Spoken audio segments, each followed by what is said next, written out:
I'm right here. Well, Bob and I were like, I said, did you?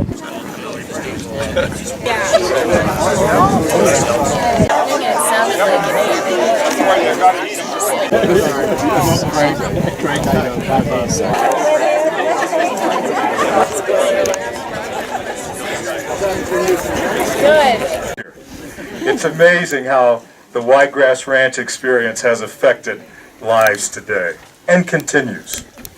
You know, partnerships have continued to be a very important and instrumental way and outcome in making this day a reality. And we greatly appreciate and value the support of our Washington and regional office, the National Trust for Historic Preservation, Whitegrassers like you, volunteers, my staff, and many others. So it is my pleasure, my friends, to introduce the National Park Service Intermountain Regional Director, Sue Massica. And Sue oversees the Western Center for Historic Preservation out of our regional office in Denver. Sue? Good afternoon. What a great opportunity to come together to celebrate the preservation of this historic property and the incredible handiwork to restore these structures. Just as with the establishment of the National Park Service 100 years ago, this effort took the combined work of so many to get us where we are today. When Harold Hammond and Tucker Bispham hosted their first handful of paying dues in 1919, I'm sure they never imagined a crowd quite like this assembling here at the ranch. Whitegrass is the second oldest standing dude ranch in the valley, founded in 1913. This ranch was one of the few dude ranches that weathered the many changing social and economic trends of the 20th century by adapting to the times. By the time the ranch closed its doors in the 1980s, it was the longest running dude ranch in the valley. Today, we honor Whitegrass's evolution from a homestead to a thriving dude ranch to an abandoned landscape to a preservation training center. These buildings will host the National Park Service's Vanishing Treasures training program, which preserves traditional architecture, perpetuates traditional skills, and promotes connections between people and places of their heritage. It's a unique center within the Park Service, our only center dedicated to the preservation of traditional skills. Its official title is the Western Center for Historic Preservation, but its history as the Whitegrass Ranch certainly lives on. Whitegrass symbolizes our commitment to preserving human history. The courses hosted here will train NPS staff and others in proper stewardship of our vanishing treasures. Since 2014, we've trained over 500 people from the Park Service, other federal agencies, and the private sector. Skilled craftsmen have come here from places as far away as American Samoa and the Virgin Islands. Native craftsmen from Alaska, Hawaii, and the greater Southwest have also honed their skills here. The center is focused on building future capacity in the preservation field through trainings and project work with youth. So a special thank you today to the Rocky Mountain Youth Corps, who's here as part of the Trust's hands-on preservation experience, the HOPE Project, this week, re-roofing cabin 1165. So thank you all for your great work. Today, the ranch has 14 buildings and will house up to 26 trainees when fully operational. For 9 years, the completion of the ranch building's rehabilitation has occupied the center's main focus. Now, the center can look beyond and expand its training and project initiatives. Today is really a celebration of this next chapter in the ranch's history. Whitegrassers, those of you who are former ranch dudes and wranglers, helped shape this next chapter by joining the Park Service in its effort to rehabilitate the ranch through sharing your stories, donating, and even participating in some of our trainings. We're so appreciative of your contributions and hope that this ranch, in its present configuration, continues the rich history begun by the dude ranching generation. So thank you for being here today. Thank you to the crews who worked to preserve these structures.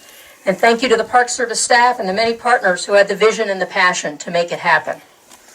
And as Sue mentioned, it is truly our pleasure to have Barb with us here today. Barb is the Vice President for Western Field Services for the Trust for Historic Preservation. So with that said, Barb, welcome.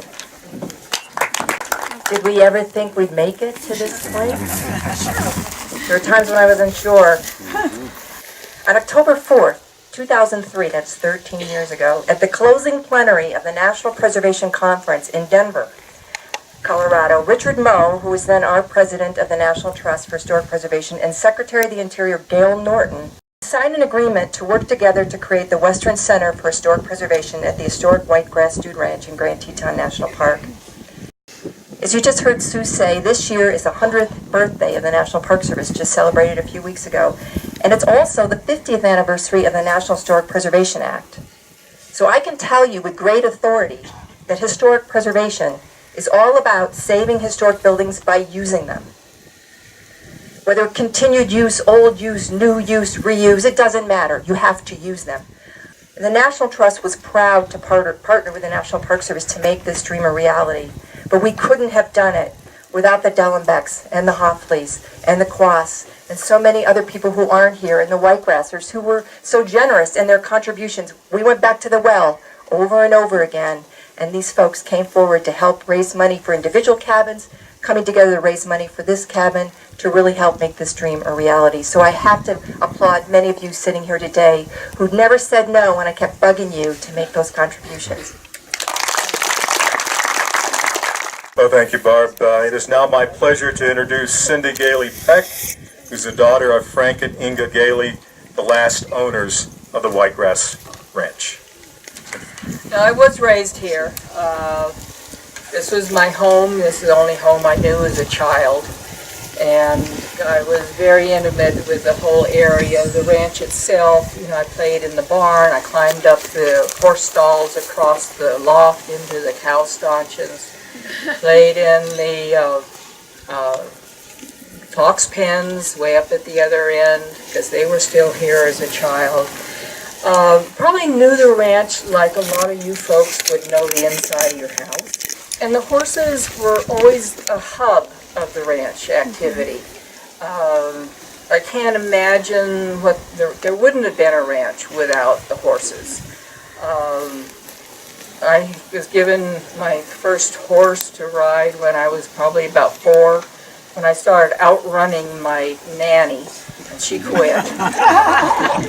So Dad gave me a new nanny, and her name was Eva, and she was a Palomino with great big brown eyes, and I just loved her.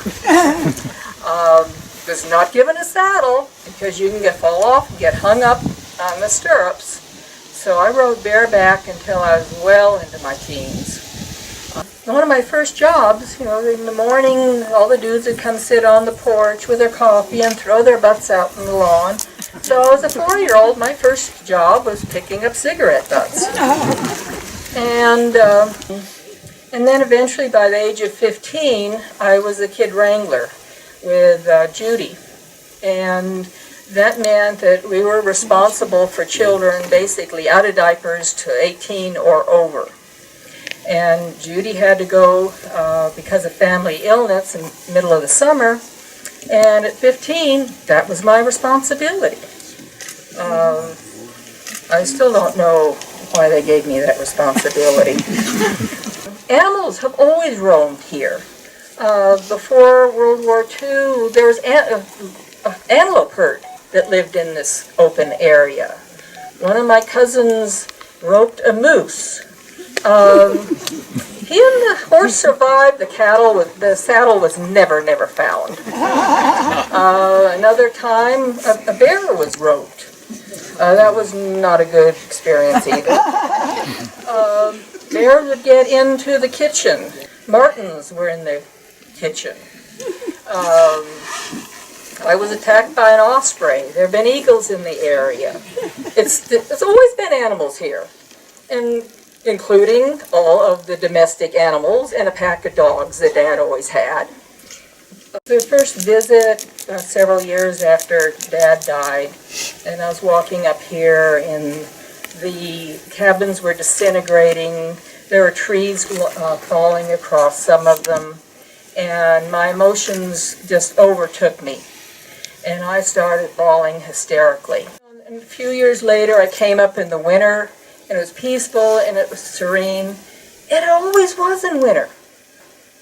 There's something about this place that has occupied people's hearts and spirits, and That's why I feel that there are still whitegrassers that are a community for over 70 years. And through our life, things have changed, and we don't really know what the future is or where we're going. I feel whitegrass is a lot the same. We don't know all of its past, and we certainly don't know its future. I am so glad that it's been rehabbed, and all of these people that have helped build it and preserve the history of it.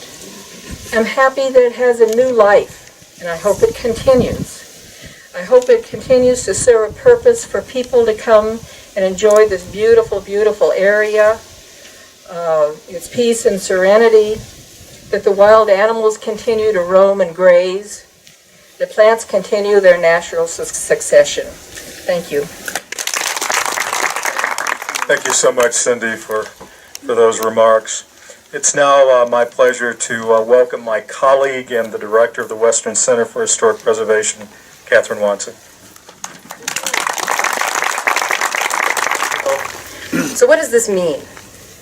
It's a ribbon cutting, and we've been using the training cabins for 3 years now for trainings. We've trained over 500 people through the Vanishing Treasures program, and we have had 19 trainings this year, but only a third of them we were able to do here at Whitegrass because this is still a construction site, or I should say was still a construction site. And the other question I contemplated is, why are we all here? Because I look around and I know most of you, which is fantastic. And I know that many of you have a history and memories that go back 50 years. And some of you have memories that are, date to the Park Service ownership 20 years ago. And some of you, the youth corps over there, just showed up 2 weeks ago. But I think what we all have in common is a love for this place. And I think when I thought about it, why I love this place is how it inspires.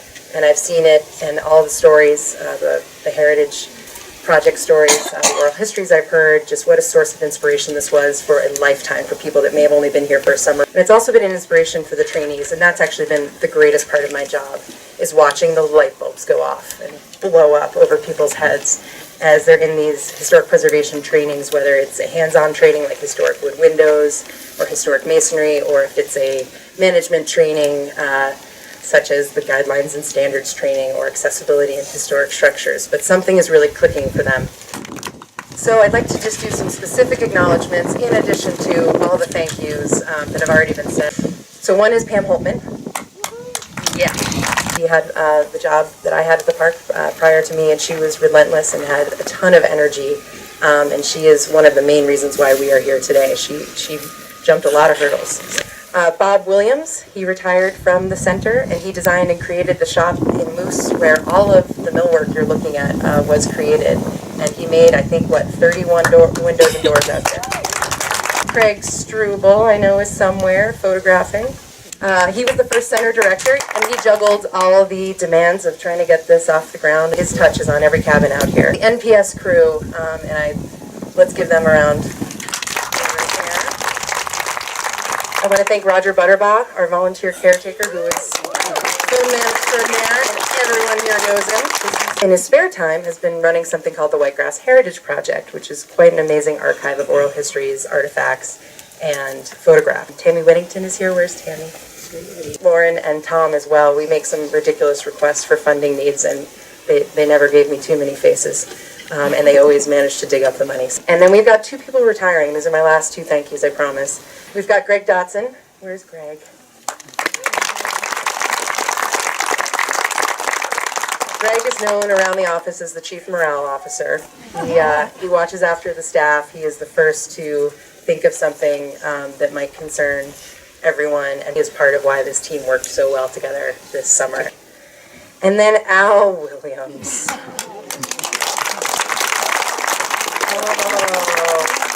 What to say about Al Williams? He has been here since the beginning of the Whitegrass Project. He is also retiring, I should say, this fall. He's been with the NPS, I believe, for 32 years. That is correct. Okay. He is the embodiment of this place. He was a project manager for Whitegrass before there was a project, and this place is really his crowning achievement as far as his professional life goes. So Al, that's why you get to cut the ribbon.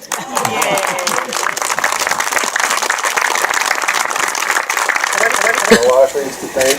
Catherine covered that for me. Obviously, I went against a certain superintendent's suggestions. That was long before I knew you, David, so I wouldn't have done that. Jim kind of understands this as well. So anyway, this is for everybody here. This is for the Whitegrass. This is for all the donations. This is for all the hard work that everybody's done for us here. Thank you very much, Sue, for allowing us to do this. Hey, this is for WCHP.